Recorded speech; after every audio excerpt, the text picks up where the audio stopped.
Welcome to another in the series with Pete.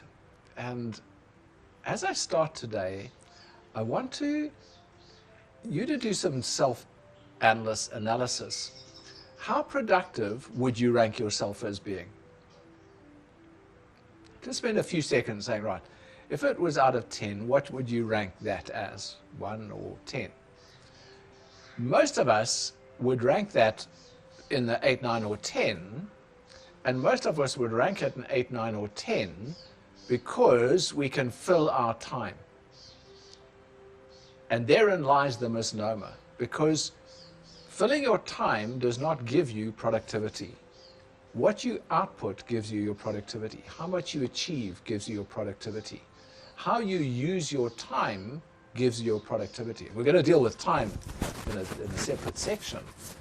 But what we need to look at now is, how do we become more productive? What is it that we can do to make ourselves more productive and get away from the syndrome? And the syndrome very often, and I don't know if you are like me, but there was a great question asked of Ernie Gann, the author. The question was, what do you do when you start writing a book? What actions do you take when you want to start writing a book? He says, I go and tidy the fridge. In other words, we will always find a way to find something irrelevant to do in order to stop doing what it is that we should actually be doing. And I wonder if your day starts like this. You've got a whole lot of work that you need to do, so the first thing you do is make a cup of coffee, which is not going to add anything in terms of productivity. In fact, it's going to detract from productivity. And I like to ask the question, how do you value your time? What dollar value would you put on your time? So if you were to look at it and say, in 5 years' time, I'd like to be earning $10,000 a month, and I'm prepared to put an 8-hour day into earning that, your time is worth roughly $1 a minute.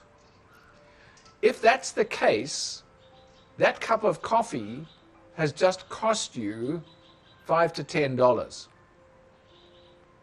Because you've had to spend $5 to $10 worth of time in putting that cup of coffee together for you to then sit down and contemplate what work it is you're actually going to do.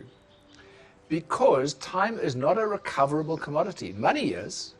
You can always get more money, but you can't get more time. Once time's gone, time's gone. So how do we make sure that we use time effectively and productively? I'm going to give you a shortened synopsis because this is a topic that could go on for a long time. I would also suggest that if you are able to, you get hold of Darren Hardy. He has a series called Insane Productivity. You need to subscribe to that, obviously, but very worth doing if you can. And a number of the ideas that I'm using came from him to start with. I'll give you how I've applied them and the impact that that's made. So the first thing that is important is time compression.